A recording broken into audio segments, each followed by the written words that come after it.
And now we're really recording. All right, so had a little skip, had a little mess up. My fault. I suck. God hates me. Anyways, so welcome to Don't Panic. This is a panel about Goodtime Charley. So that was a good practice run. I'm proud of you guys. Anyways, so this is a panel. We're talking about the Goodtime Charley situation. All right, so all right. Anyways, sorry. You guys will see the behind the scenes later.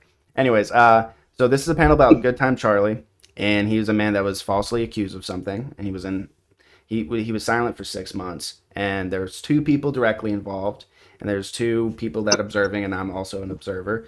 But we'll go through. I'll just introduce you guys so we can get to the point. There's Clint. He is the host of the 1608 podcast. He's an outside observer, doesn't really have an opinion on it. He's just going to give his advice from his own takes. We have Havoc Rain. We have Spooky Boot, who is in a relationship with Charlie. And we have Nate here. He's the one that brought this to my attention. So I really wanted him to be a part of this panel. But again, Havoc, I'm so sorry that you have to restart, but it was at least you're only 2 minutes in. So yeah, kind of just go through what you went through in this whole situation on your end. So, to back up, I've known Stacia for a little bit. We became mutuals on TikTok through another friend, but then we found out that we had a lot of mutuals in Las Vegas where we lived. Mhm. And so for my birthday on Halloween, went to her house. I spent time with her, and during this time was when she was going through her divorce with her other husband. And so certain things I wasn't allowed to say because she thought the house was bugged, and I was like, okay, sure, that's fine. So, she's saying that she's seeing this guy and he's great and he's going to take her away from everything, and that being Charlie. So she goes to the farm, and she's telling me how amazing it is and how free she feels, and she's really trying to get me to come join the cult, the farm cult. And I was like, is there any Kool-Aid? She's like, no Kool-Aid, any of that stuff. So I've got that in a screenshot. And I was just like, oh, okay. She's like, it's not like Charles Manson cult. I was like, probably a good thing. Most likely. So, I had just gone through in the beginning of the year, February, end of February-ish. I'd gone through a period of time where somebody I was really close to,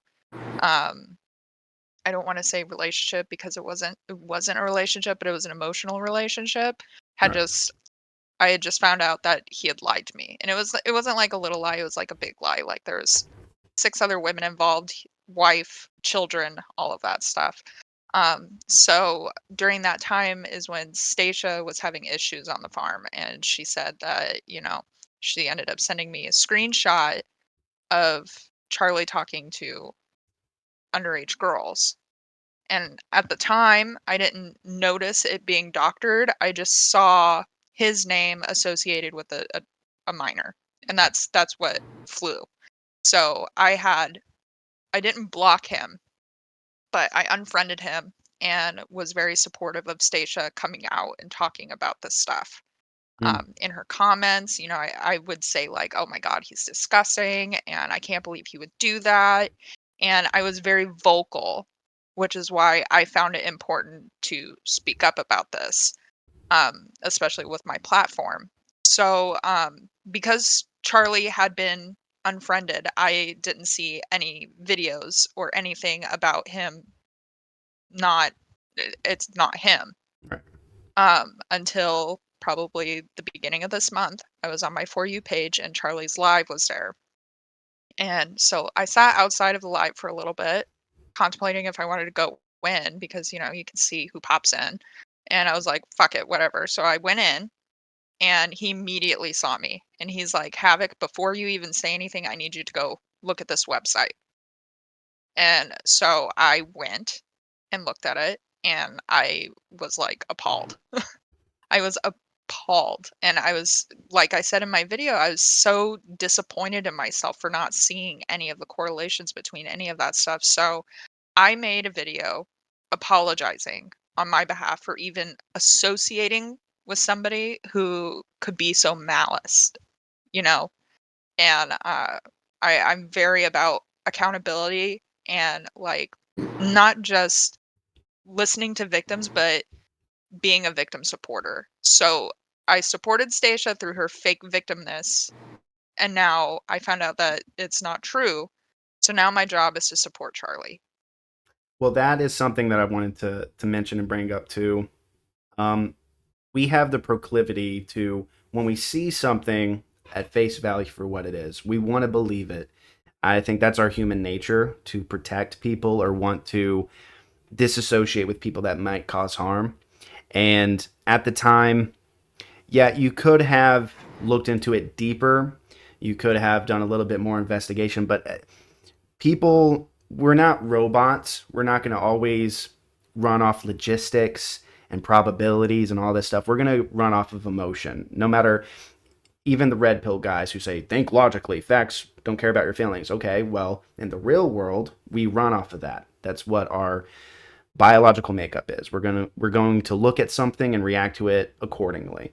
So you thought you were doing the right thing, but Because in my yeah, mind, when she sent the screenshots out, I took that as evidence. I right. took that as fact, and so I based my opinion off of evidence that she had provided, um, to my knowledge now that are manufactured. Mhm. Um, so there's a lot of videos out there right now with my face plastered all over the place saying that I'm just as guilty and that my apology doesn't mean anything because I blindly sided with her.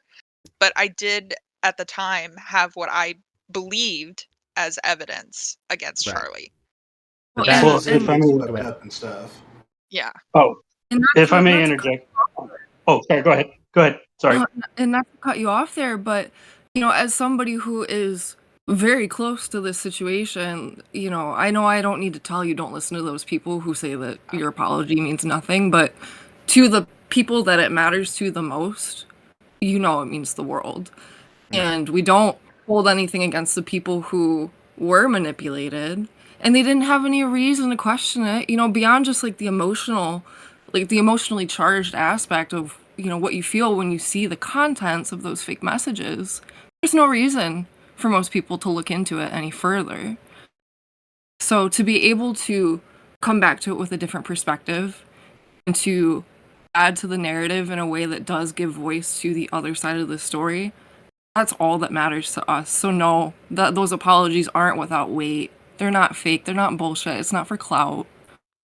Well, and No. in the face of adversity, a lot of people crumble and don't take accountability. So, yeah, you believed a lie, but a lot of people have fallen for that before.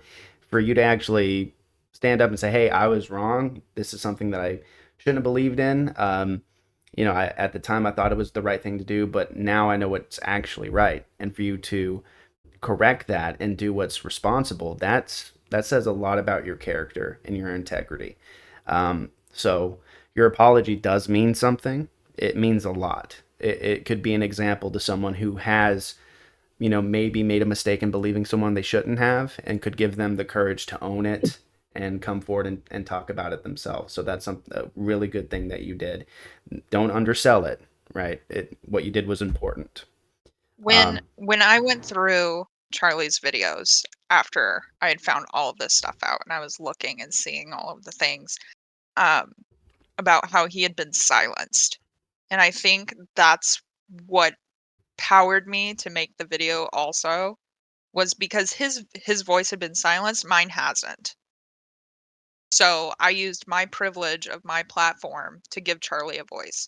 And now, there's a lot of people talking about the situation, and I'm thankful that it I'm sorry it came so late, like 6 months he's been going through this, and sometimes it is a little too late to be apologizing, but at the same time, there's so much more light being shed on this situation, and I'm thankful that he popped up on my FYP that day. well, I mean, Nate, you're making up for it now, like with doing all of this and helping him out. So it's undoing any potential harm that you may have done. It's undoing that, and it's easy to get swept up in stuff. mhm, It's like this whole situation with the lady in the brick. I didn't wait for the situation and like all the facts to come out. I got online and started screaming. And that's just what we do. It happens. it's It's very easy to get swept reactionary. up. Well, at the same time, like Nate was the one who told me about this whole situation, and the very first video, believe it or not, was Havoc's. It was the very first video that I saw. And then after that video, I went to the website and I looked through everything. So you standing up, Havoc, you taking responsibility, that caused me to go look at the video, whether it was indirectly or directly. Like, you speaking about it was how I found the website. So it's again, don't undersell your apology or shoulda, coulda, woulda, whatever. Yeah. What matters is now, today, and the present, and the future. I do want to get to Spooky real quick because she is in a relationship with Charlie, and I've talked to them both. Lovely people. But yeah, Spooky, I just want you to speak about it from your end, and kind of just don't worry about trying to steer the conversation. Speak from exactly how you feel, and we're just gonna shut up and listen because your part of this is very important. Sure. I guess my question is, from what angle? Because there's so many facets to this. Well, If you want me to speak a little bit to, just my experience going through this, because, as you had kind of mentioned at the start of this, commending me for sticking by his side. yes. I appreciate that a lot. I will say, and Charlie knows this, we've had conversations about this, that there was a time that I bought into it too. So the mental gymnastics of going through that, if you want me to kind of start there. Yeah, like what was Then your I can walk initial into that. reaction to the claim being made? Like, your knee-jerk reaction, the very first feeling that you felt. So I come at that a little bit differently because I was here, my first visit down to the farm, and I've known Charlie on a more personal level since about August of last year. My first visit down here was late January when Stacia was still here before all of this started to spiral. They had been together for about 6 months at that point. It was an open relationship, so to my understanding, it was all on the up and up, all above board that I was going to come down and visit. And it was either the second or third day, my visit, that she had the mental breakdown that kicked all of this off. And I kind of watched it unfold from there. And I don't want to speculate as to, the cause of that psychosis. I don't know if my presence here had anything to do with it. But I did see the way that this escalated from the ground up. It started with, Charlie asking for a little bit of a boundary, maybe. I understand she was going through it, but I also saw from Charlie's perspective, it seemed like he had been her sole support system. And that's just my take. That's my understanding. I've been that person before in a relationship where, the other partner isn't seeking the resources they need, and I've been that person that their partner treats them like their therapist. So I understood right from the beginning that, I didn't know if anybody had ever stopped to think, well, what about Charlie's mental health? And so I understood when he asked her, like, hey, let's take a little bit of space so we can both work on our mental health. Let's regroup, refresh, reset in a couple weeks. Maybe if you stay with a friend, you can have better access to resources that you need to get the help that you need. And it was in those 2 weeks, it was never, from the beginning, it was never, oh, you had this breakdown, you can't come back, like, you're out of here. It was just, let's take some time. And it was in that course of time that the video started out with, I feel abandoned. And she still had the option to come back. So I'm like, whoa. In the private texts that she's exchanging with Charlie, it's more or less amicable. They're trying to get this worked out. They're trying to figure out expectations and boundaries. But then what she's posting publicly on her huge platform doesn't necessarily reflect what she's saying in those private conversations. So then it escalates from there. It's, He's manipulative, he's a narcissist, he's emotionally abusive, and it goes up and up and up. Yeah. And I'm watching this spiral. And somewhere, between those more subjective accusations, she could have left it at that. There are unsavory things to say about a person, but if that's her truth, then I can't deny her that. But there was a day, I believe it was February 17th, I'd have to go through my multitude of screenshots to pinpoint it exactly, but there was a day that she knew that he would be out of town, and she came back here knowing that he was gone, came back here with her mother, and spent 4 days picking up Toyota. And the first thing that, when Charlie found that out, being out of state, first thing he did was he called his mom. His mom was here. He's like, Mom, I need you to go downstairs and get my password book. And it's very, it's blatant. It says, what the F is my password on the cover. But it was already too late by then because he was getting verification texts. And I have a screenshot of that, too, where he's, in a, iMessage conversation with Stacia saying, why am I getting these authorization codes? So she had access at that point. And then it was after that these more serious accusations started to drop. It was first the video, the almost infamous at this point, 17 in big old letters. And I hadn't necessarily connected the dots about the password book at that point. But just based on the way I saw this escalating, I'm like, okay, I'll believe it when I see it. There is a pattern here. And then, word started to spread about there being a, 15-year-old underage person involved. And still, even at that point, I'm like, just things aren't adding up for me. I will believe it when I see it. But I'm, I'd like to think a pretty objective person, almost to a fault.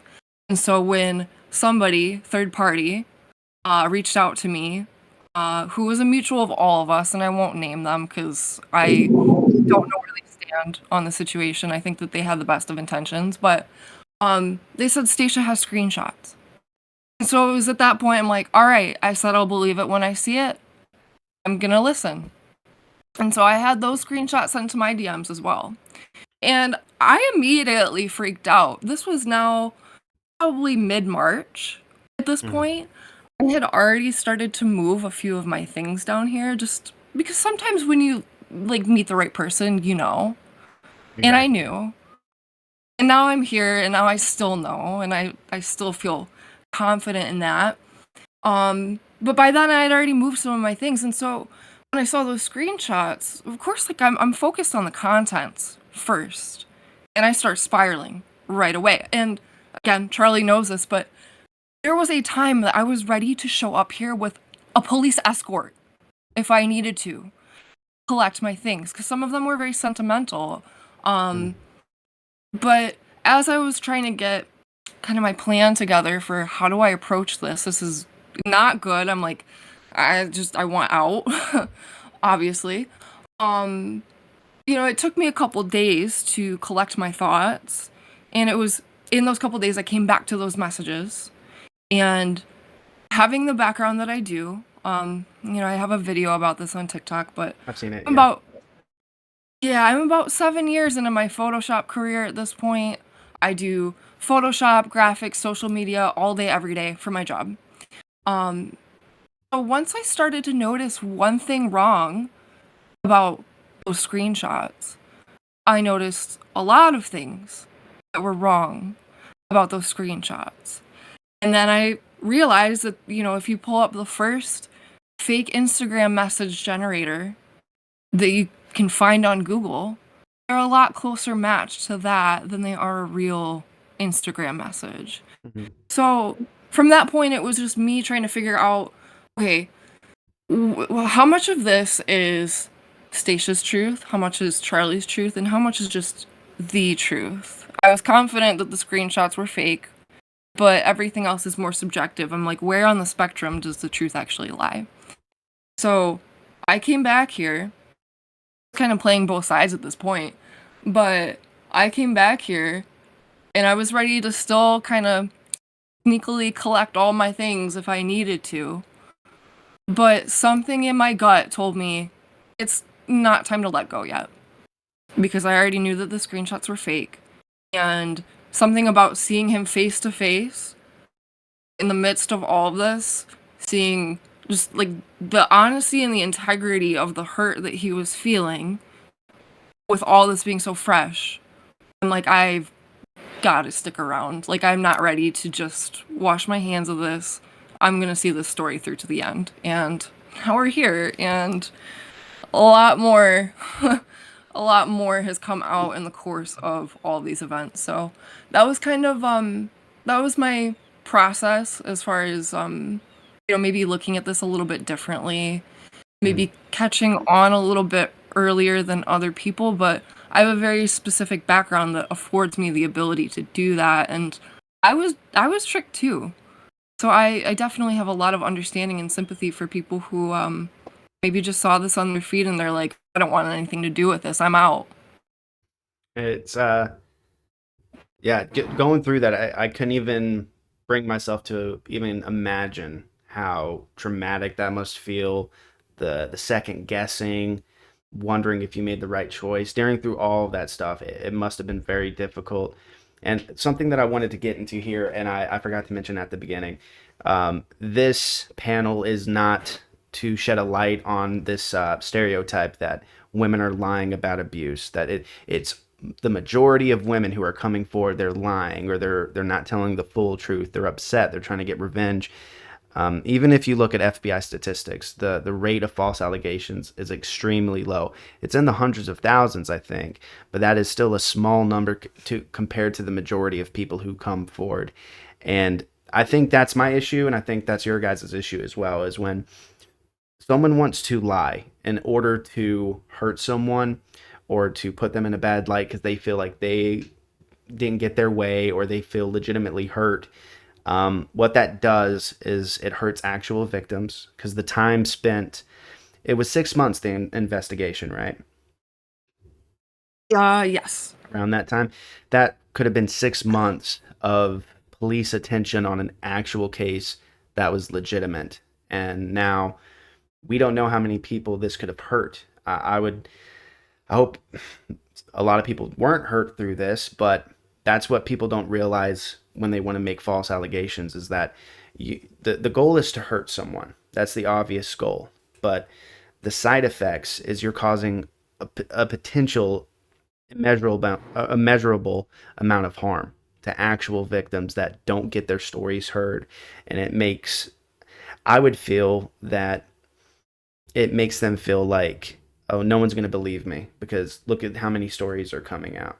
And no one's going to believe me. Why should I take the time? It keeps victims from getting justice, I feel. And Absolutely. I want to shift the culture, even if it's in a small way, to not, it's like walking on a tightrope. Oh, hello. How's it going? Rock on, Ancient Queen. But to finish my thought here, it's such a tightrope thing because we don't want to accuse victims of lying because that could cause so much trauma. There is a way to find the truth without making the victim feel like they can't talk about it without being questioned to the point where they feel like they're just not being believed. I think if we, as a culture, decentivize lying to hurt someone and to not villainize people, like some people feel like it's an okay thing to do and they feel like they're justified in doing this because of the hurt that they feel. But if we can show them the downsides to lying, not just for the people that they're accusing or just themselves, but actual people that could be harmed by potentially not being believed because of this stereotype. I think it's an unfair stereotype. I'm more inclined to believe a woman if she has, it's one of the hardest things to do, being a victim coming forward, because no one wants to be a victim. That no one is like, oh, that's what I want to be when I grow up. It's extremely hard for someone to come forward on this. We just had somebody join in. Rock on, Ancient Queen. How's it going? You just got off of work?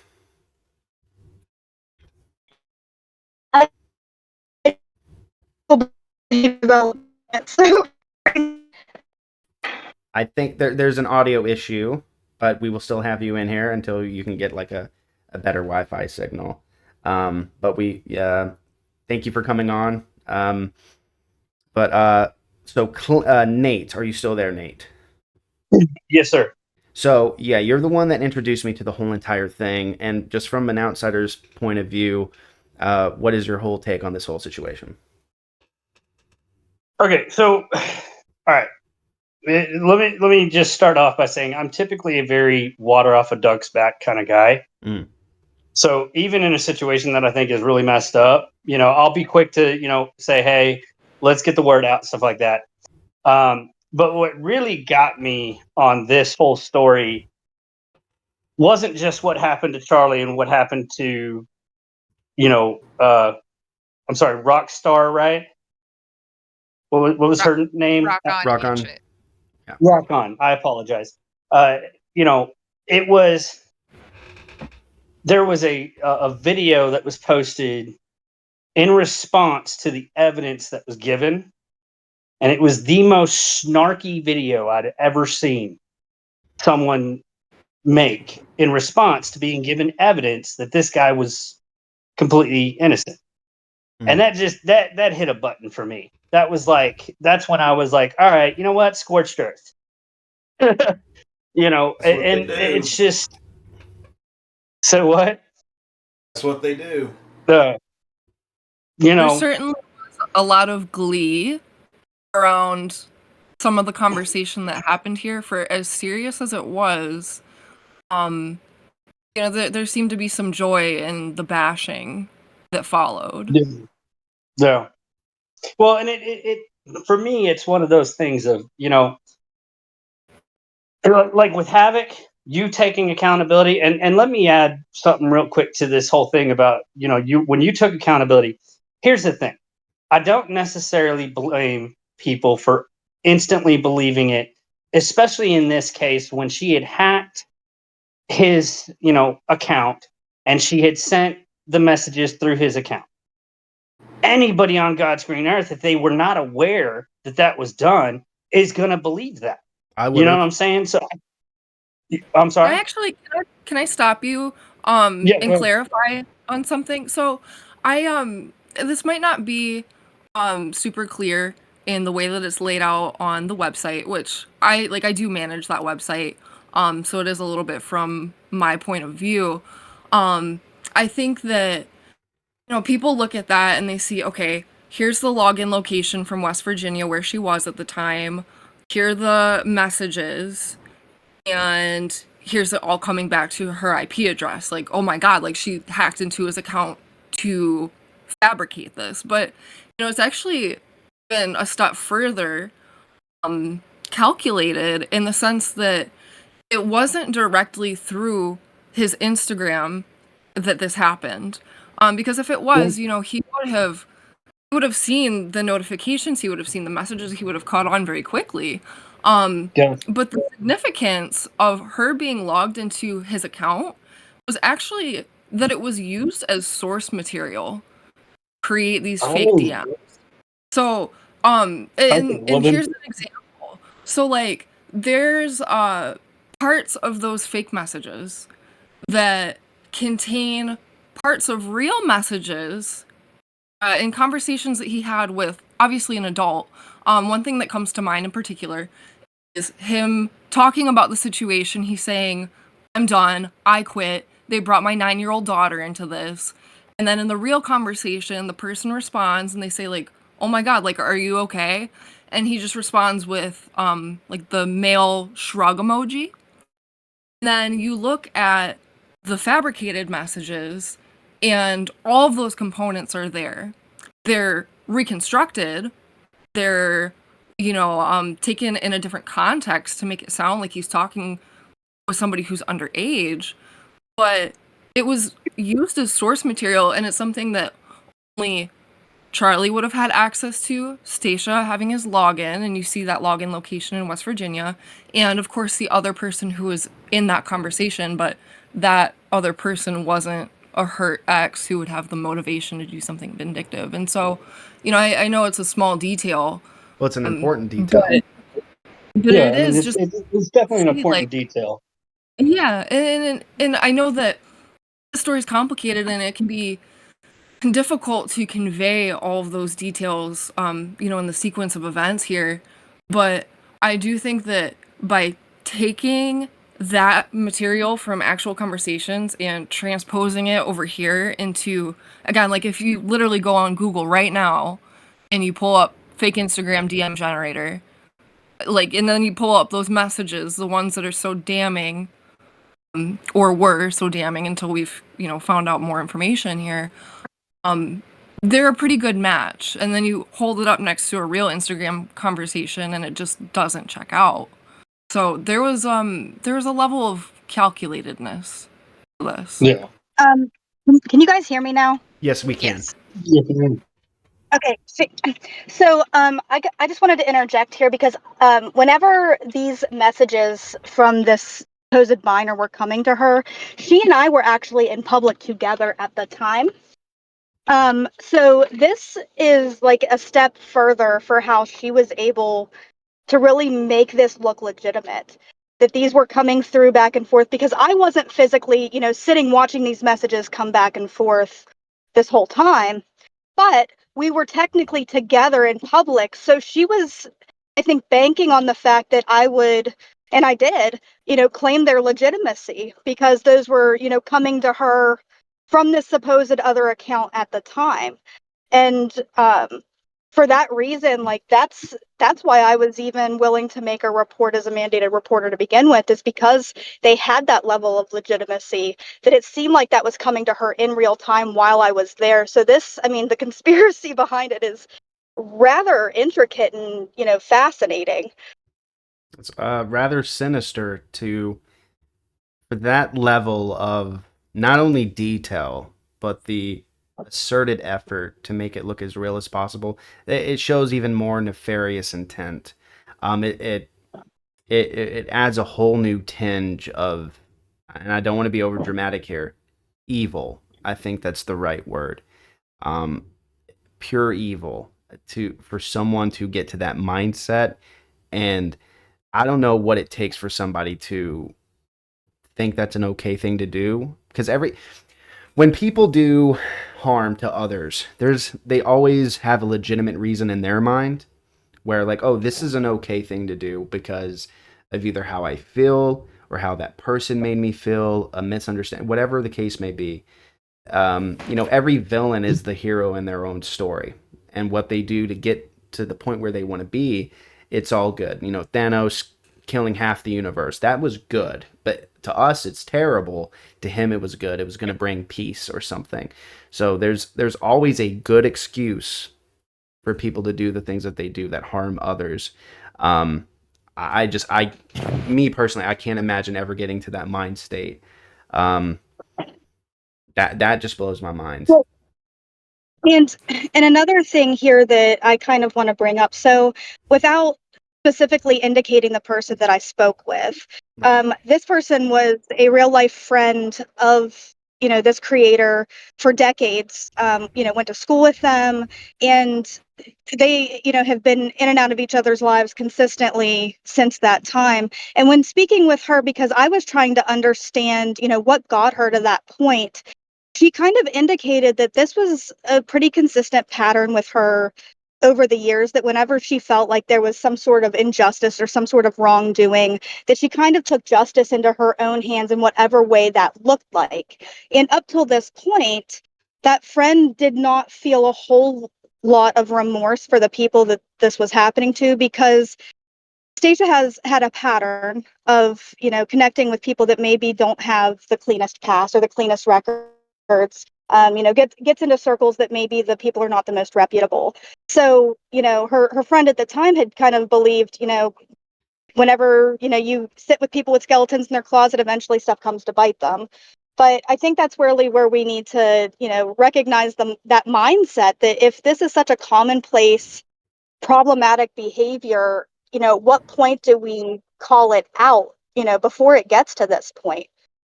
Right. And Clint, just your response to that, you being even more of an outsider. I introduced you to this, I think, yesterday. I don't know what you had a chance to look into yet, but in your opinion, like, what do you think are the effects of deceitfulness from someone to harm somebody else? Like, what harm do you think that could cause potentially? Well, I mean, besides the obvious stuff with, each individual person, the biggest impact that this is going to have going forward is, as you mentioned before, it gets harder and harder for victims to come forward because, well, why am I going to do that when there's a chance there's a group of people that aren't going to believe me because so many liars have come before me, and it harms everybody. And another thing that this reminds me of too is that it's another reminder that as we go forward into the future and technology gets more and more prominent, we're going to have to be even more vigilant as time goes on. What's real? What's fake? Technology's kind of getting crazy. This AI stuff, this I was deep just about fake to say stuff, that. like it's going to And get it's already bad. getting to that point where these things come up and we're getting to the point where we're desensitized with it. It's Yeah. just happening so often, men, women, non-binary. It's happening across the entire spectrum. And it's getting to the point where, certain individuals get burned so many times, they're not going to believe anybody. And Yeah. then we have a whole new issue on our hands. Like I got burned severely by Stacia, and it's to the point where, if somebody else came out, like I would question every little thing. And that's not fair to actual victims. And I think that's kind of where this is heading, to where it's a whole, like, we're being desensitized to these allegations. And It's it has nothing to do with women believe women. It has nothing to do with any of that, because in my mind I knew Stacia, she was a friend. I wasn't too friendly with Charlie, but I knew him, and that's why I believed her, not because she was a woman, but because of what evidence she had provided me. That's why. So I feel for this in an aspect where it is becoming a desensitized issue. and that's I mean that's not an intentional thing on your part. It's No. a normal human reaction to it. It's our defense mechanism. We learn if something happens to us, we learn from it and we apply it. But this is the side effect that people who do make false allegations don't realize is the adverse effect that it could have on potential victims, and it's they don't think about it at the time because someone to get to that mindset of, okay, I'm going to lie to hurt someone, they're not thinking about other people, they're thinking about themselves, obviously, at that point, that their feelings, what's ever going through their head, that's at the forefront.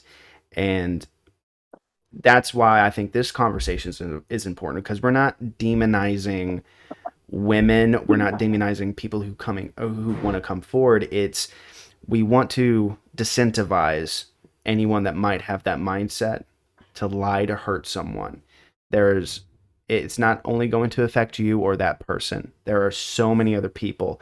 I know we don't live in tribes anymore, but we all live on the same planet, and what we do, whether we like it or not, will affect other people. There's a downstream effect, butterfly effect, whatever you want to call it.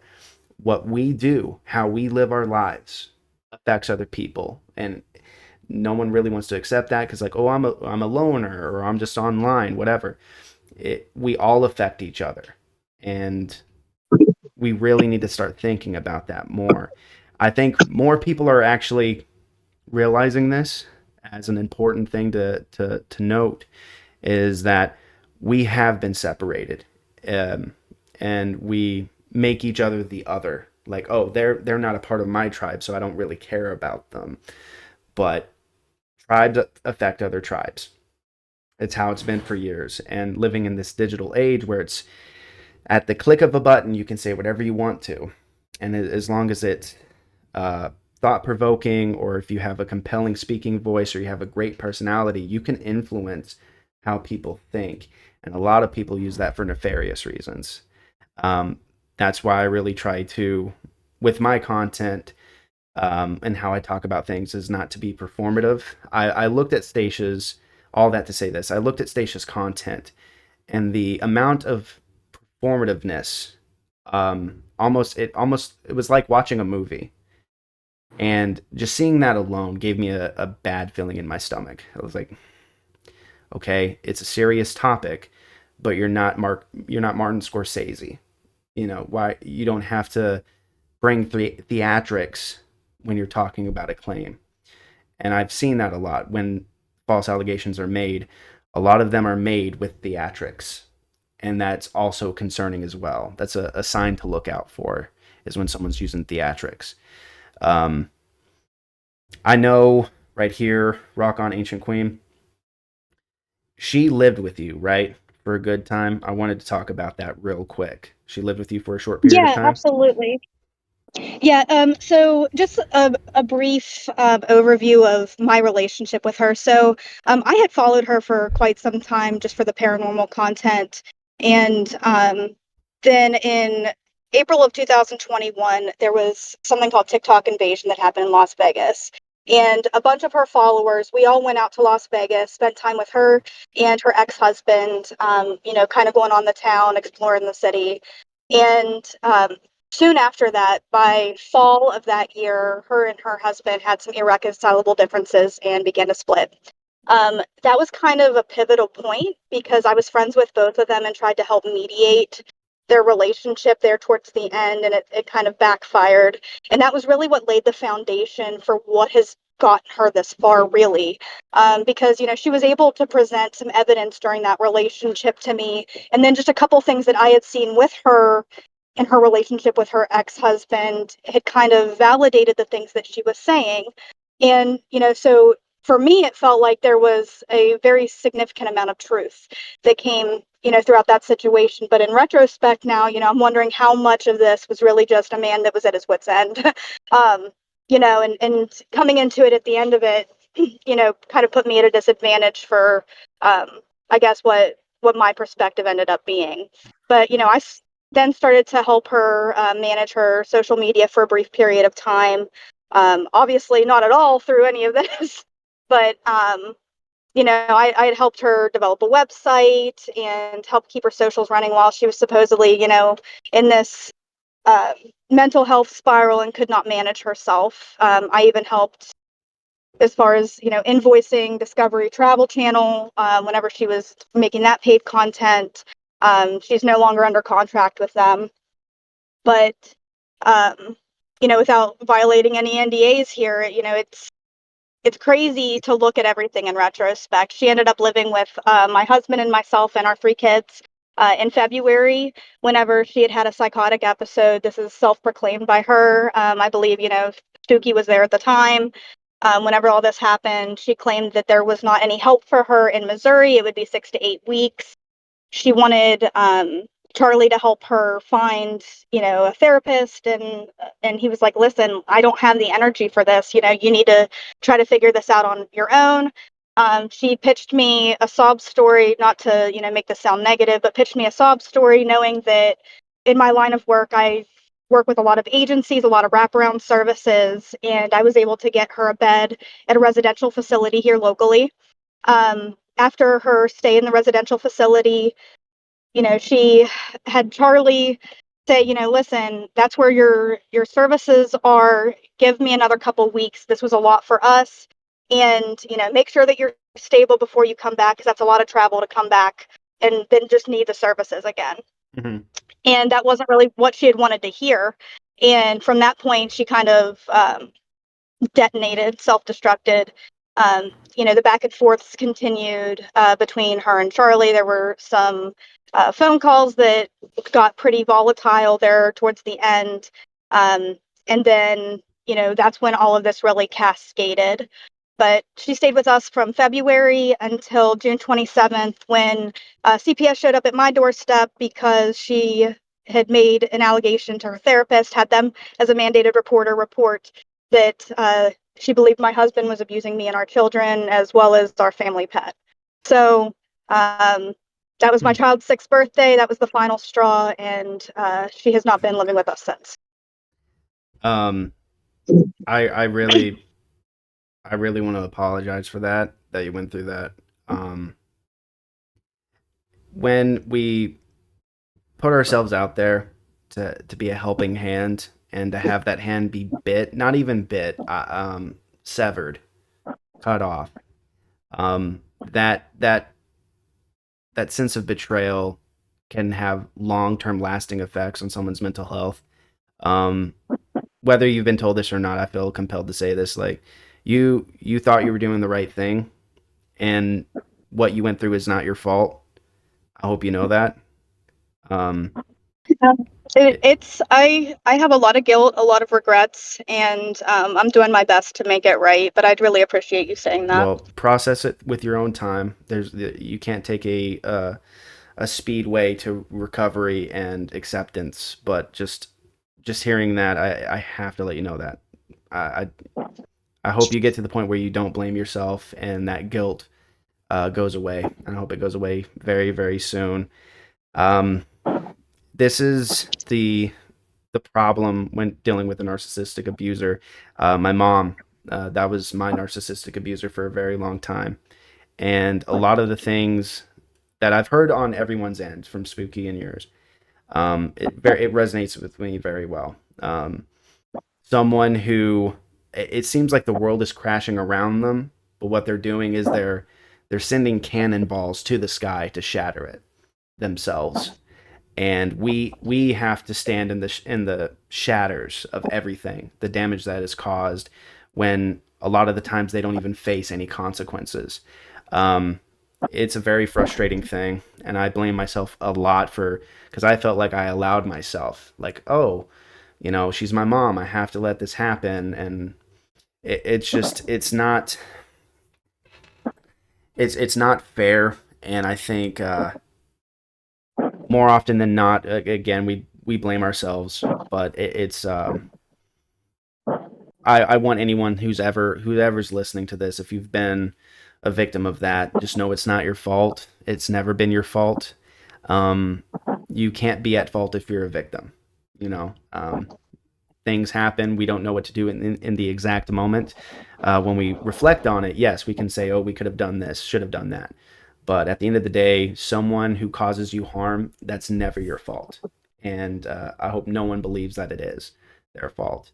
Um, what I really wanted to get to here is, how do we have the conversations that we need to have about victims, or with victims in itself, where we can create or facilitate a safe space where, like, hey, there's a stereotype around that women are lying or men are lying, whatever.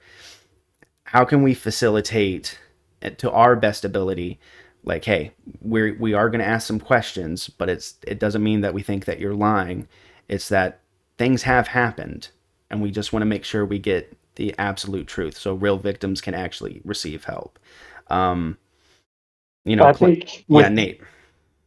I think with something like that, I honestly, I have never been one for the whole believe all thing, but I have been for, and I've always been for, the trust but verify.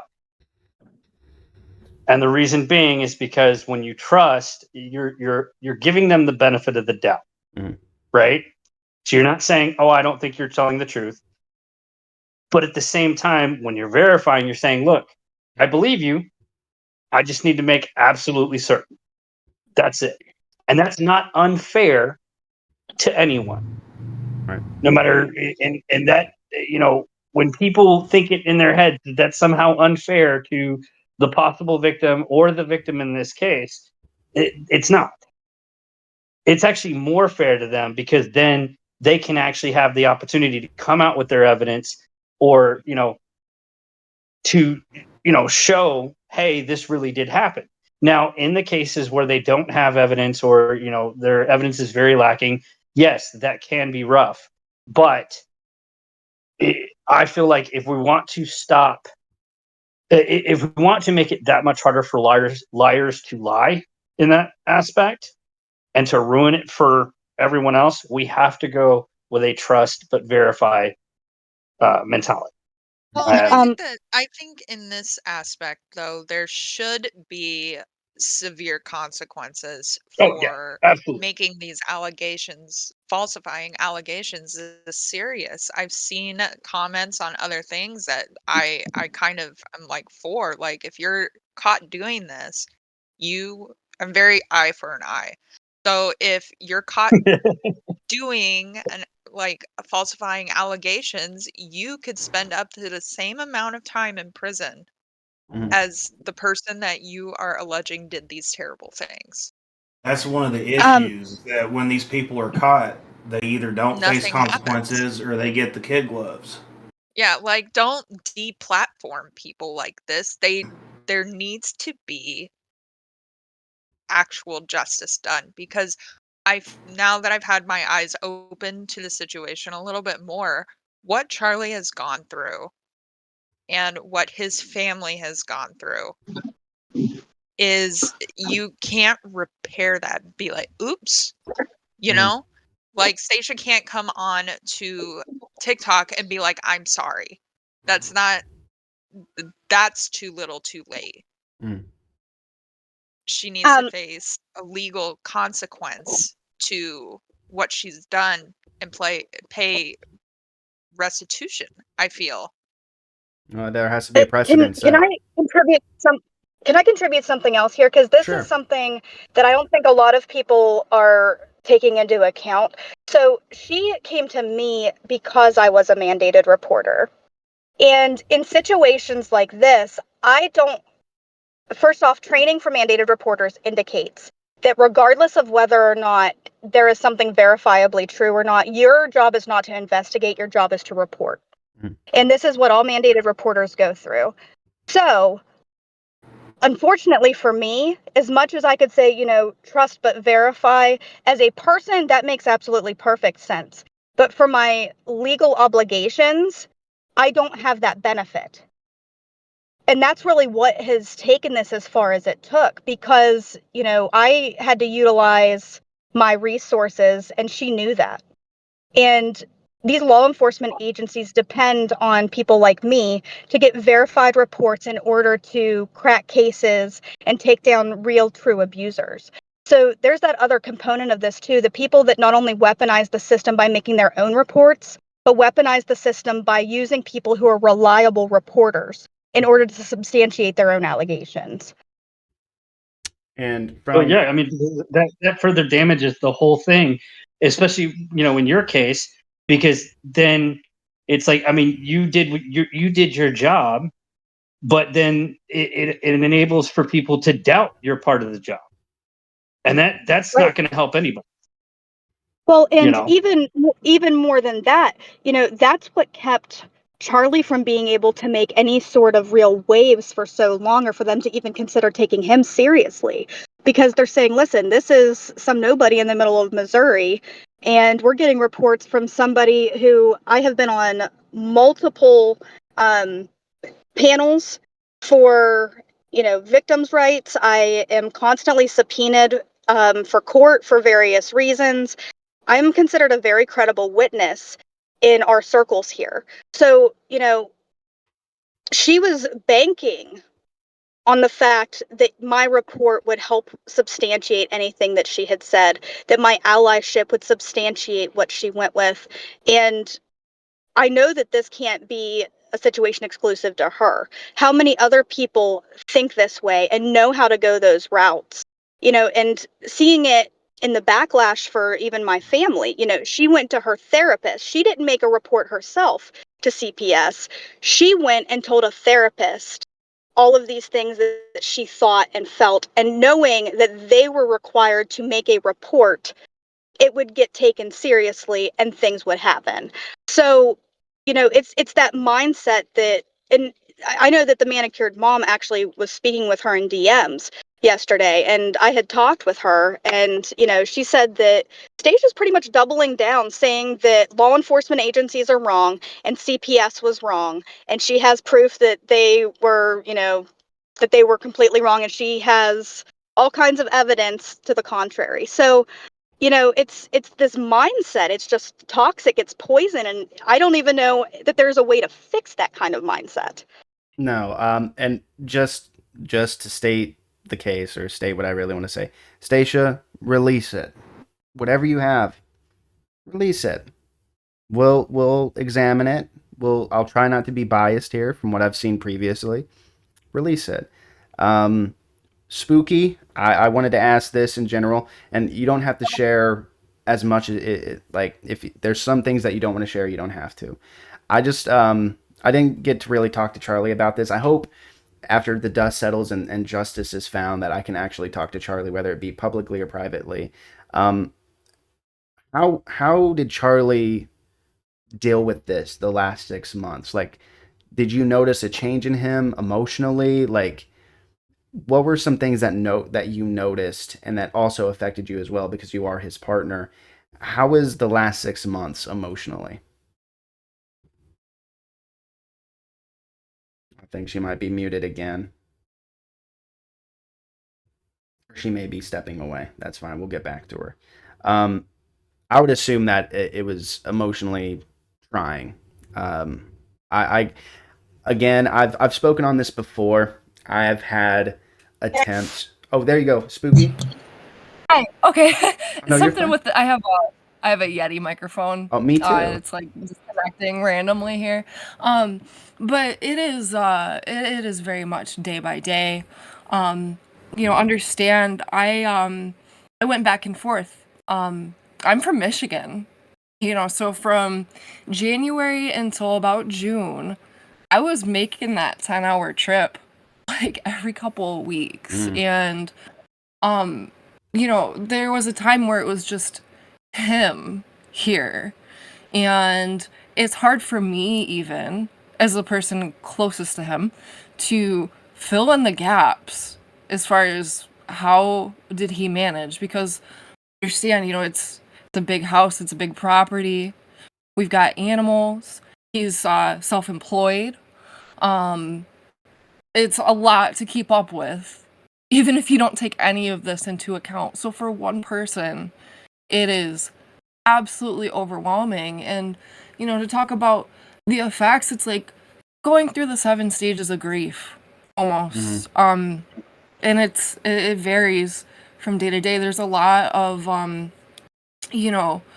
anger towards the situation, grief at what's been done to him. And, he manages to get through it in the sense that he's a very strong person. And, I can't think of another person in my life who would have been able to navigate this in the way that he has for as long as he has. But absolutely, I have noticed a change, not necessarily in like the contents of his character, but there is an aspect of like you see how this can break a person. And I don't think that he's broken, but we are both forever changed at everything that has transpired. I look at social media differently. So does he. As somebody who has been a victim of the types of things that she accused him of, I look at that a little bit differently, and I hate to say it. Like, I think that, there is a good, like, middle ground. We can live in a world of believe women and innocent until proven guilty. But it changes the way that I look at these things, whereas before, I would probably immediately give somebody the benefit of the doubt, and now that looks a little bit different for me. But, social media doesn't feel as much of a fun place. And I don't think it'll be like that forever, but, I was doxxed in the course of these events. And this was at a time where I wasn't speaking out at all. The only thing that I did to, I guess, quote unquote, be deserving of that was that I stopped giving Stacia the answers that she wanted once I started to catch on that things weren't adding up. And being doxxed, it wasn't from her directly. It was from somebody who was close to her. And I know that now, but that was a traumatic event in and of itself. And, it involved TikToks being posted from burner accounts that were impersonating me. Spooky Boot 1234. Oh, you Um, died. Yeah, and it's like these accounts were created just for this purpose, and it's so bizarre, like that's for lack of a better word, to wake up to something like that, and yet for as crazy as it is to go through something like that in and of itself, it's almost like a detour from the main story. Like, how messed up does it have to be that like somebody hoaxed my death? I got blamed for it because I didn't speak out against it because I was scared. Like, one of the videos, it got deleted, not too long after it was posted. I'm not sure the timeline. It was up for maybe like a couple weeks, but one of them had, an image of my face, a video that I posted, with this song that has lyrics like, if I had a gun, I'd shoot you, and, if I had a noose, I'd, and so on and so forth. Like, absolutely threatening. I'm not gonna just come forward and comment immediately on the situation. I'm gonna wait and see how this plays out and know that I'm safe first. And yet, in spite of all of that, it's like that's almost like a footnote in the larger story. Yeah, So, absolutely huge detour. traumatic. Huge detour. Well, I think that's what's so difficult for us to convey to people. In fact, I just had therapy yesterday, and I was talking to my therapist about this, and I said, listen, just for me to even tell all of the moving components of the story, I sound like an absolute lunatic because there are so many moving pieces. And I think that that's strategic. It's if you have so much going on, you don't know how to gather information. You don't know how to respond to it. And in relation to what happened with Spooky and that whole doxing scenario, while she may have not personally created those videos, there was a lot of conversation that went on regarding the thought process of why she found this to be funny. And she is a master of getting off, for lack of a better term, I think, on that psychological component for people. And I think, anybody that has not really been involved in this and did their own investigation and looked at the videos that she posted, they can see where that's coming from, that she was very meticulous in choosing specific audios, in maybe not always her appearance, but projecting a very specific persona that worked with each individual audio in order, and again, it's that performative piece, but that she had these not just thoughts, but before getting them out there, that she talked to people about them, got people's sounding boards, like for approval on different things. Maybe not necessarily me in every aspect of it, but there were quite a few people that helped her enact the damage that she did, whether willful or unwillfully. And that's I think what's so dangerous about somebody like this is that they are not somebody that acts alone. They are really good at getting enough people to help support them in these behaviors in order to cause real significant damage. I think another moving part to Stacia was her followers consisted of people who were outcasted, for lack of a better term, or loners, or Or they had people who had mental trauma. illness. Yeah, and I think she knew that. And so she used that to kind of create an army of naysayers and I'll be like right back, guys. almost brainwashed into Stacia is a goddess and she is our queen and we're going to take care of our queen.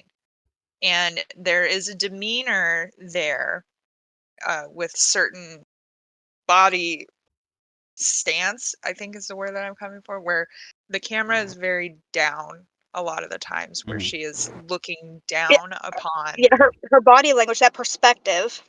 Yeah, it creates this illusion that I'm strong because I'm speaking out. But in my time on TikTok, which has been about 4 years, it's the people who are the loudest on this app that are the most guilty. And I've seen this play out in my own little subgenre of TikTok that I'm in, that the people who sit there and are like, I'm never going to shut up about this abuse that I've been through, it turns out that the abuse allegations are falsified. And then when it comes time to pay the piper, they're gone. Anybody who was mouthing up about all of this stuff that they believe in and they believe their queen did and had been through, they're now quiet. They're not talking about it at all. Well, And shame. I wanted to set a precedent that it's okay to be wrong. It's okay to fuck up, but you have to own those fuck ups. You can't just live life going through like, oh, put the blinders on now that something bad has happened. I'm going to put the blinders on because I'm not a bad person. You don't have to be a bad person. You're a human being. Human beings make mistakes and judgment. I've found I have poor judgment. That's what it comes down to. I was manipulated. I was easily manipulated. And in turn, it's making me a stronger person. But like, there was 900,000 people that listen to these videos about being abused. And they're like, I feel like she sees me. And that's why it was so easy to manipulate. Like, oh, she's been abused. So I'm with her. I stand with her. And it's hard for people who have actually been abused to see that person that they idolize fall. And so now they don't know what to do. Well, And So I much just respect for your transparency and for your thoughtfulness around that. I really, like, I know I said it before, but I really do appreciate your ability to set that precedent. Say that, yeah, it's okay to, come back and add to the narrative when you have new information and better information. I think that we don't see that often enough on social media. So thank you again for that. please don't thank me. I just see it as a human being, when you stop learning is when you cease to live. And if you can't accept that you're going to up, like, that you're not living to be your true self. well, to err Like, is human. yeah, mistakes And get us where we are now, but there are certain mistakes that you cannot come back from. They're still learning. So we're learning from her mistakes that she has made, and we know that we're not going to do that. And I think that's what's important, is to show that it is learning. We are all learning right now, and it's Exactly. okay to agree with this thing that we don't agree with. well, and I want to put this out there too. People look at accountability, and I think particularly in Havoc's case, and maybe even mine to a degree, though I don't have a massive following. I was much more involved in Stacia's community, kind of. When people thought about her, I was somewhat synonymous there for a while. Um, you know, when they look at us, it's not all peaches and cream, about, putting us up on this pedestal, saying, oh, look, there's accountability. There's this other piece to that accountability that, people are angry and, they're grieving and they want answers.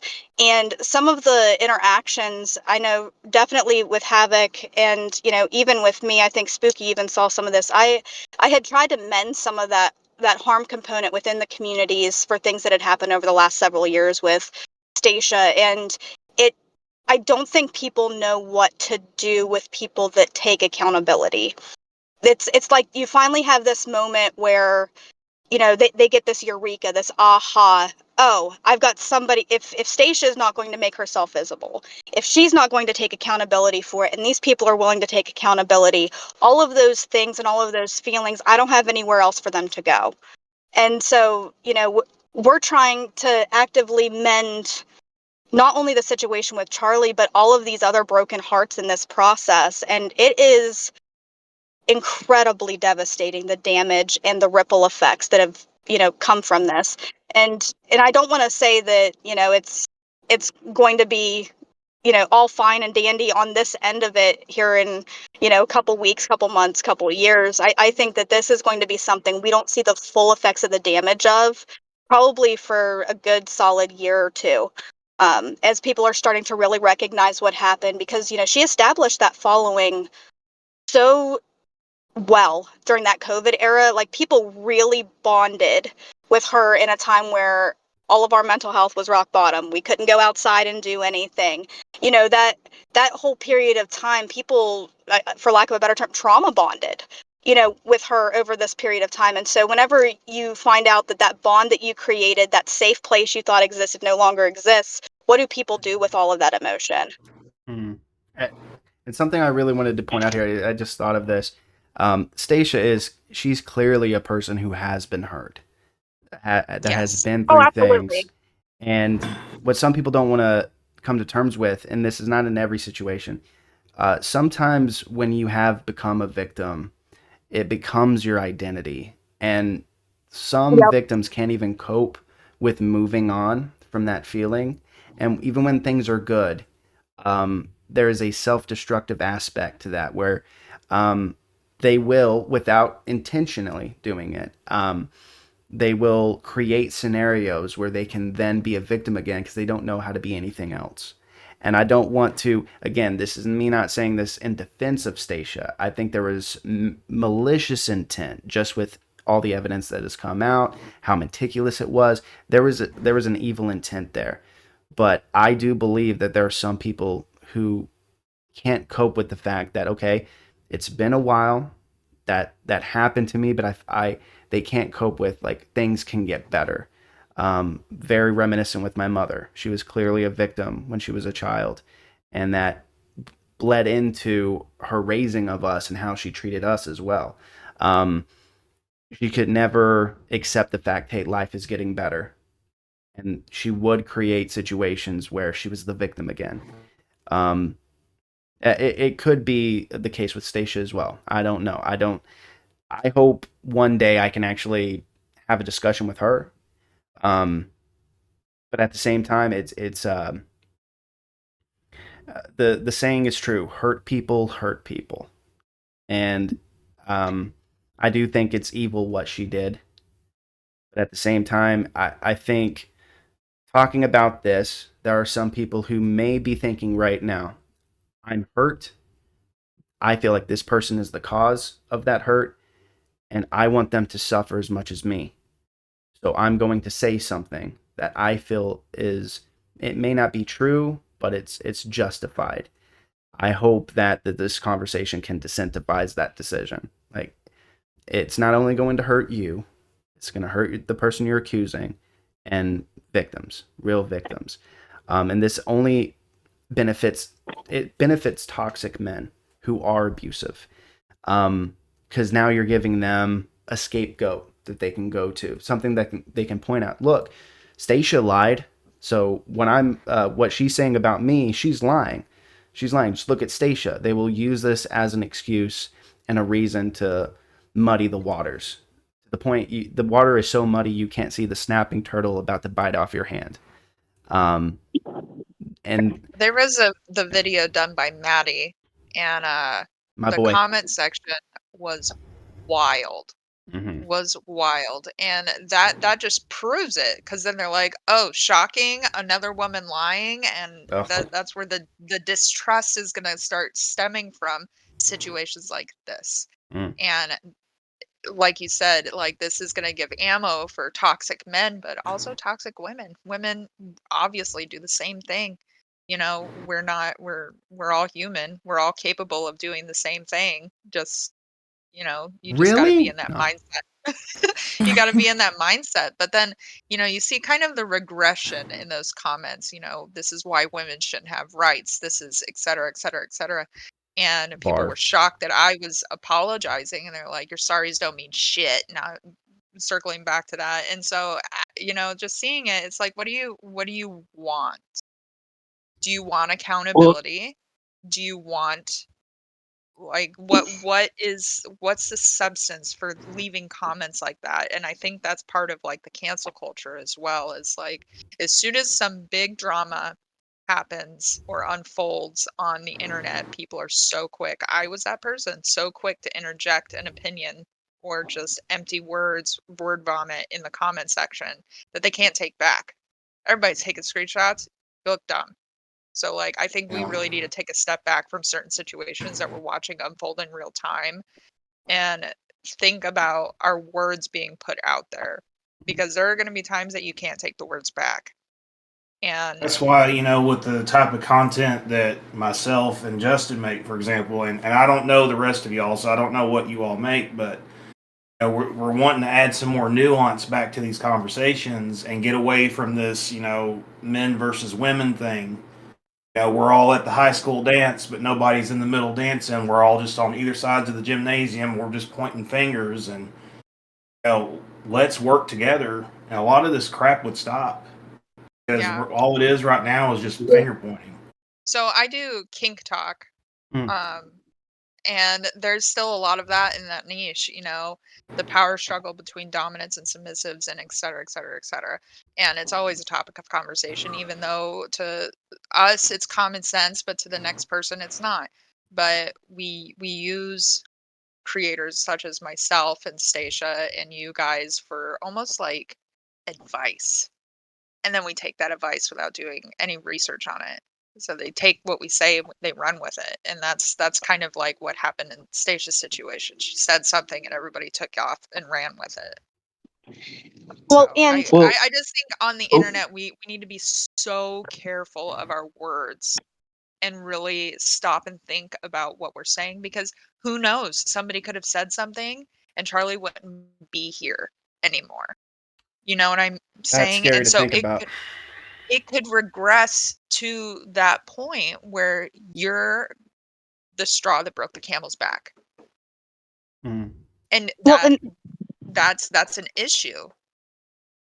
there's another side of this too that I haven't seen it yet, but I have some level of concern. So, we've hit, male rights advocacy, mental health advocacy, TikTok. Thank goodness. However, what point do we end up on the wrong side of TikTok and we find the people that are actually going to embolden her or say, hey, I actually believe you. And, what point are we going, because we're going to have to hit that at some point. That happens. What do we do when we have that conversation started? I think we kind of have to plan ahead. We've been focused so much on just getting the story out there that I don't think we planned for what happens that once the story gets out there, what happens when the wrong side of TikTok hits it. I think We have a lot having of fun. us, of course, Nate. I think standing 10 toes on the ground, shoulders back, and not wavering. There will be pushback. I'm already prepared for that. But at the same time, I'm a true believer, like Stanley would say. I'm a true believer. I believe in truth. I believe truth is, you can't beat it. It's like boxing with God. You can't beat it. You can try. You can flail your arms and even maybe throw an elbow. I'm going to bob and weave that, and I'm going to uppercut you with truth. That's my whole thing. And I want to see actual justice with this. When Havoc was talking about the comments, the toxic comments you saw in Maddie's video, which was not his intention. I've seen him respond to those. Oh, yeah. And he's a good fellow. He's a good Brit. It makes me think of King Kong. There's Manicured Mom. It makes me think of King Kong. When it feels good to be a part of a mob, to be a part of a team. Like, oh, we're going after this giant gorilla. He's attacking a beautiful blonde woman. We need to protect her. And her mentality. We're shooting at the gorilla. May hit the woman, but we're doing something good. We feel like we're doing something good. And at the end of it, you see King Kong's body on the ground. He's like, oh, he was protecting her. We got so enthralled in the fact that we were fighting a monster. We were actually fighting something that just wanted to protect, that wanted to do the right thing. And we wanted to villainize this creature because we didn't understand it. And I feel like that's not trying to go boo-hoo for men, right? We are very misunderstood. We are villainized very easily. And not because of no reason. You guys know the 50s. You guys know the 40s. It happened. It's society's constraint on men as well. So it's how society views men. Talking about your feelings is weak. So if any man comes out and is talking about how they feel, then they're automatically viewed as weak. And so that already makes men not want to come out and explain what's going on. So even in the 50s, there was still constraints on men. Men Tons. have to go work, they have to provide, they have to make sure that, financially they're there to They provide have for to the die wife in and war. children. They have to die in war. Well, So It, it's yeah, I mean, it's it's the expendability factor. yes. It's the expendability factor. If I may interject, I'm sorry, but Oh, you're fine, Nate. I think one of the biggest issues men face in today's society, because we face it for a very long time, it's the expendability factor. If we're unable to provide, we're no good. If we're if something happens, we're the first ones expected to die. We're the first ones expected to sacrifice. We're the first ones expected to do, all these things. And don't get me wrong, I agree to the extent of protecting family, because I have a daughter, and I'm gonna tell you flat out, if something tries to harm her, it's gonna have to get through me first. You know, I have Fact. my mom. Anybody tries to get to her, they're gonna have to get through me first. But I think what a lot of people don't. I think what the problem is that that expendability has now been taken advantage of to a certain degree, where if he can't pay for the meal, he's no good. You know what I mean? And that's you're throwing away possibly the best guy in your life simply because he couldn't afford a fancy meal at whatever Yeah, that's a Joe Schmo. microcosmic. That's a You know, microcosmic thing that does lead to other symptoms of like, but well, yeah, I just can an lie about example this is person, right? yeah. Manicured mom, I've heard you've been in some DMs with a certain person. I have. Would you like to Oh talk god. about that?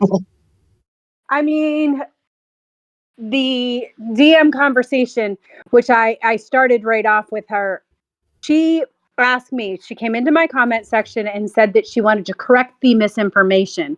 And I very clearly asked her, what misinformation do you want to correct that you can't correct publicly? Because you did this also publicly, you put it also public. Why can't you do it publicly? And she wanted to do it privately.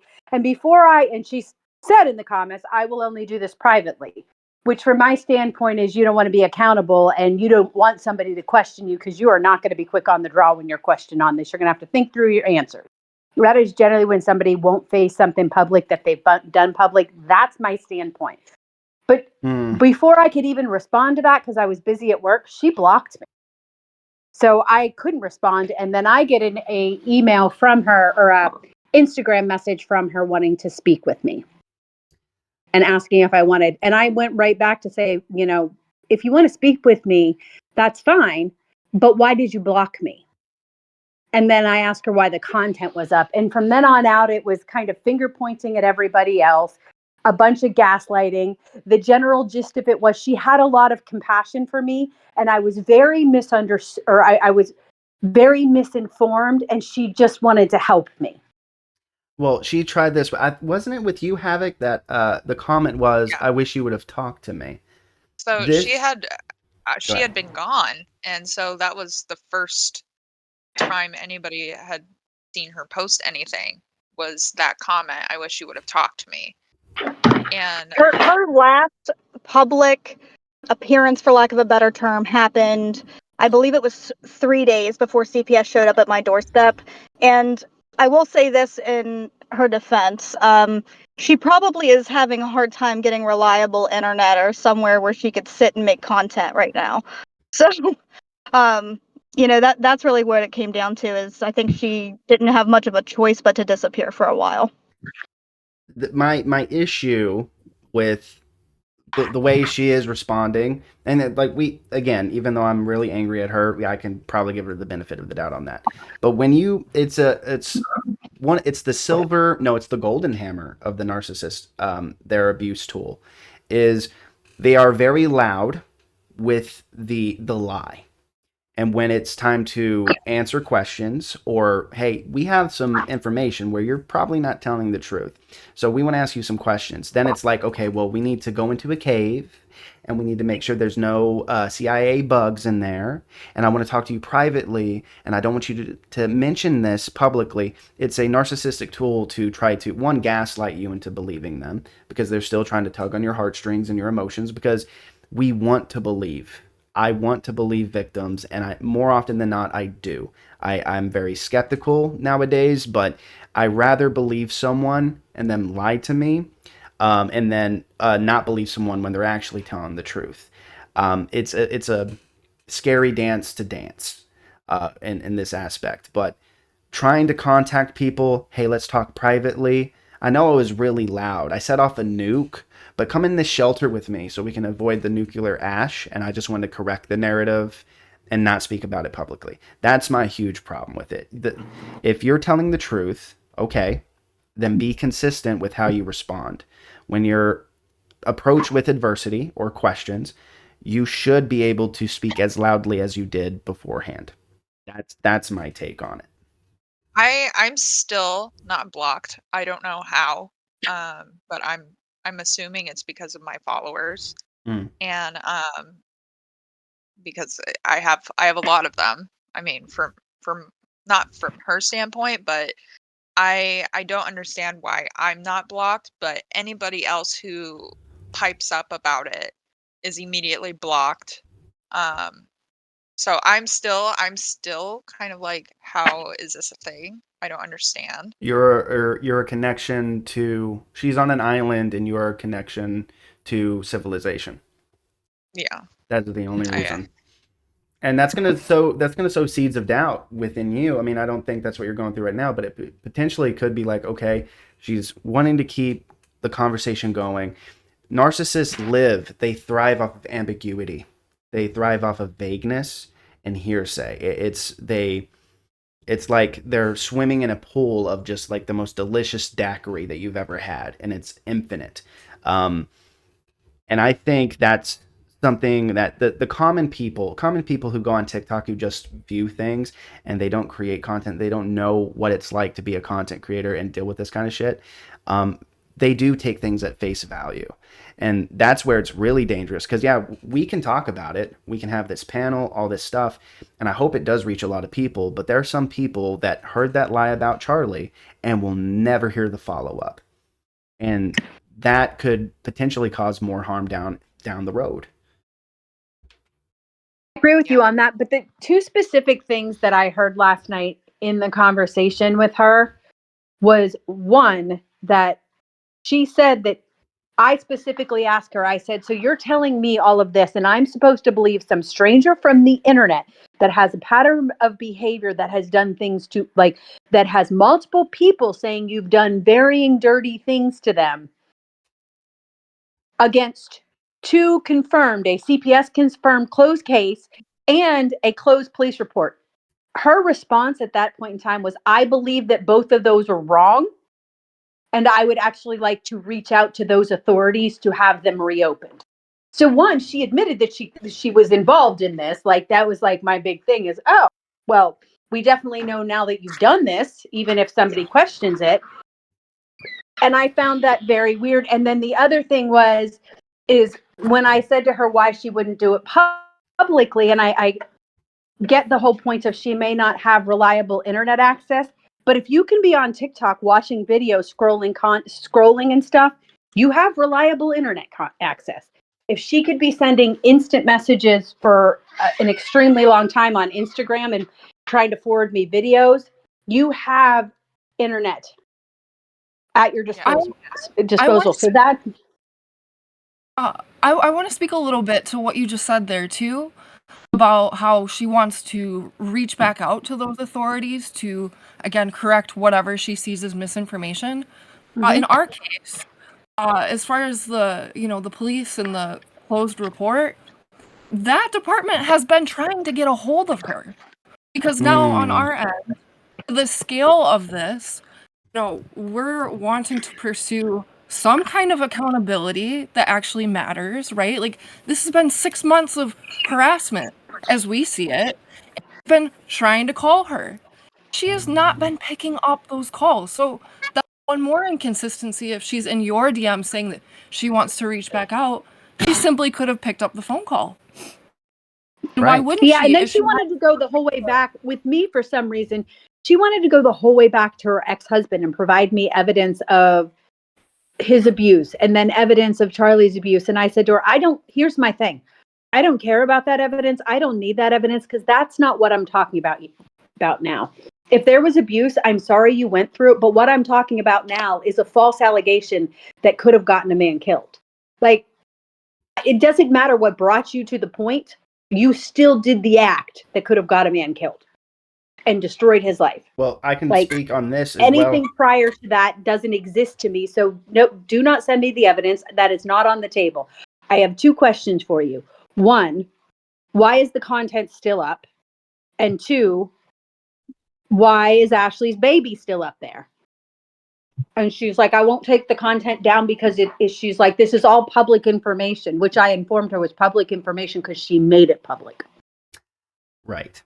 And you mentioned something, getting someone killed. I can speak for myself. Clint and Nate, they can speak for themselves as well. When I hear a man has victimized a woman in a very violent way, whether it be sexually or just with actual just violence, I immediately go to the thought process of, okay, well, how can I find this person? Can I keep them in a shed? And how long can they be alive when I torture them with razor blades, lemon juice, and pure grain alcohol on the wounds? I think of very violent thoughts, and that's how most men are. And all that had to happen was the right man to hear this allegation and go on a Punisher journey. Mm-hmm. It could have ended very badly. I know Charlie, what I get from him is like, yeah, he cares about his well-being as well, but he comes from a place where, like, victims are not going to be believed. The family that I have around me, they could potentially be in danger because of this. He doesn't care about himself, which that speaks volumes about his integrity as a man. And that is a man. He is a brick house. He's mighty, right? That is what a man should be. Not caring about himself, caring about others around him. That's the thing that sold me on it. Because I looked through all the information. I was like, you know what? Maybe not. But after seeing the information and then also seeing his character, his response to this, I'd bet my life on it. I spent probably 2 hours, maybe, possibly longer, with him on the phone the other night. He actually asked to speak to me. And the one thing that I took from the conversation was, one, he is extremely concerned about his mother and his mother's mental health through all of this. And he said that he was really happy to see people kind of finally hearing it and more people speaking up because it's calming his mom. And that really hit me. But at one point in time when we were talking about this, I said to him, I've walked, and not everybody on this panel knows me, but I know Justin and Clint do. I've walked the line with many men where they've been in false allegations or family court issues, and there's not very good thoughts in their head. And I said, if you just ever need somebody from a mental health standpoint to reach out to scream, to cry, to yell, to say, this isn't fair, this isn't all right. I said, I don't care if it's 1 a.m, 3 a.m, you call me. And you can tell the soul of a person because there were tears in his eyes. And I said, I need you to hear something, and I need you to hear it loud and clear. I said, you're fighting a fight and you're fighting a battle. I said, but right now you're a victim. And I'm like, and the sooner you accept that, the sooner you begin to heal. And it was kind of one of those reality checks for him of, and I could very much see that, like that, there was like almost like a weight was lifted off his shoulders. I said, there was like tears in his eyes. And I was like, this man is genuinely like been through the ringer, and I'm a really good judge of character. And I could see it across the screen. And I was like, nope, I'm done being silent. We're getting a lot more videos. I'm diving in, and I had already posted about it. But I was glad to have the opportunity to have the conversation to really see and feel his genuine emotions and how much this truly has impacted his mental health. I want to interject here because, along with Spook, that whole idea of reopening cases or whatever, I want to make it abundantly clear that the day that she left, I had actually called two people who have known for an incredibly long time, known our family for a very long time, to come over and help remove her from our home because I've seen her MO. I've seen what she does. She is able to take small sound bites with no context and turn them into something incredibly large. She is able to sit and trigger somebody to the point that they are at their absolute breaking point. And while they're in the middle of a meltdown, whether that be, suicidal or they are just so overwhelmed with everything that they just cannot regulate, she gets them to that point and then tries to use those moments against them. Meanwhile, this whole time, she's talking about how she set her boundaries and, this is what she said her needs were and people were not meeting those needs. For my husband specifically, we had touched on how, men are met with this expectation to be providers all of the time. I have 3 kids, one of which is special needs. Anybody that has had a special needs child knows there's parenting and then there's parenting a kid with special needs. It breaks you to the point where you don't have anything left. And there was a point where my husband, I was having this conversation with him. He said, I'm expected to be mindful of everybody's traumas and triggers all the time, but nobody is ever looking at me and saying, hey, are you actively living in your trauma? Because I feel like I am actively living in my trauma right now and I don't know how to process it. So I've known my husband for over a decade. He is one of the most incredible people I've ever met. In fact, even through all of this, everything that's gone on, he has still been far kinder than I have ever been about her and the way she handled this situation. So if she really wants to go this route, if she really wants to double down on the way that she feels and whatever evidence she presented, I just say bring it on. I know that, I'm here for Charlie through this process. I know Spooky's there for Charlie. There are so many people that are here for Charlie. Thankfully, my husband doesn't do much in the way of an online presence because he's the smarter of the two of us. But, in the event that she comes after him, I know that we've got people for him too. And that's really the reason I even wanted to join this panel and this conversation with all of the men's mental health advocates, because I don't feel like up till this point there has been anybody that would be willing to advocate for him through this. So I really want to appreciate and thank everybody that has really been speaking up, not only for Charlie, but by default for us. Well, it'd be the worst decision of Stacia's life to do that, but if she decides to do that, I'll be here for him as well. Like it doesn't end with Charlie. With the manicured mom in general, her videos, it kept me from eating a bullet. So I'm glad that you got to talk to Charlie. That I know what that feels like to have someone actually reach out and care that way. Um, this I feel like this conversation was really needed. It's getting close to the 2 hour mark. It's been an hour and 37 minutes. I feel like this is a conversation that should continue, and I may do another panel on this on a different topic, but something very similar on the basis of Charlie talking about this as well. I want to thank everybody for coming on the panel. I think this is more important than most people may realize. It's easy to join a mob. It's easy to believe things for their face value, but I think bringing into question that we not just assume someone's lying or assume someone's telling the truth, but that we open ourselves up to any sort of possibility and provide that safe space for people to come forward and for people who are lied on to have that safety as well, have that safe space to, hey, you know what, we'll listen to you as well. We'll hear things out. And then whatever information we have, whatever the truth is, then we go from there. And to abandon this mindset of jumping the gun and immediately going on the attack, because we could end up killing a giant gorilla just trying to protect someone. And I think that's the main focal point here, is that to minimize damage in every way possible for the potential accusers, the potential accused, victims. We can get to a consensus here culturally. I believe it. I usually am not too hopeful about the future sometimes, but I think culturally we can make this shift where we can minimize as much damage as possible. There's going to be a lot of bad people still in the world. But I think having these conversations, being this open and taking accountability and sharing stories without the fear of being shut down, I think this will bring us to maybe not a perfect world, but somewhere damn near close. So I appreciate all of you. We can talk a little bit more after the recording, but I just want to say love you all. I'll be praying for every single one of you.